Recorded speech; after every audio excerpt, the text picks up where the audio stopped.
Hello, this is our wonderful cherry trees that we have. Also quite old, around 50 years at least. And what we're doing, we're applying nettle tea to them.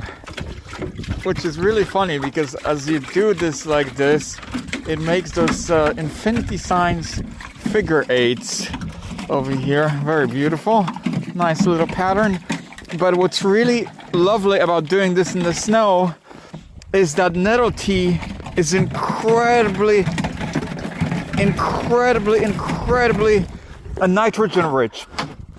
This stuff that you can make out of a weed is so nitrogen rich that you cannot put it by itself because the nitrogen will actually burn out the roots. So there's an additional step of diluting it 8 times to 10 times even to apply it, which is a little bit more work. And the advantage of doing it on the snow is that you can skip this step altogether. I am using undiluted nettle tea that would otherwise be harmful, but it's not now because it will basically dilute itself as the snow melts. So it's really nicely deposited in there, and then it will go in with all the water. So it's an advantage of taking advantage of something like the snow that usually where there's downtime. I see a lot of farmers around me also throw fertilizer on top because it's really good if you do manure with water. So with the snow, this is done naturally.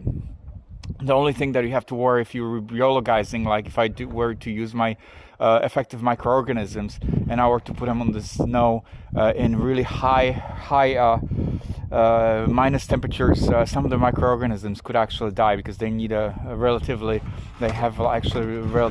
small minus window of about -5 degrees, which is with the temperature in the soil. So some of them would.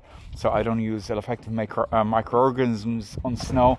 But the nettle tea is mostly inert. It's mostly just a lot of chlorophyll, nitrogen, a lot of trace elements and minerals. And I just want to show you around. This is our old grandmother's house that we can't even go into. Really beautiful. It's so many memories connected to it, and it's another sort of kind of a level of loss to have this, like a capsule next door that's sort of kind of breaking down. But it's wonderful and really fulfilling to take care of the part that we do have over here.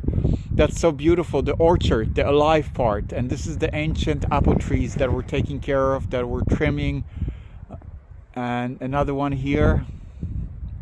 And this is breeds, like I said, that are no longer that you can no longer find in supermarkets. This is really the old breeds of apples that are disappearing now because everybody's switching to smaller, shorter trees that are good for machine picking.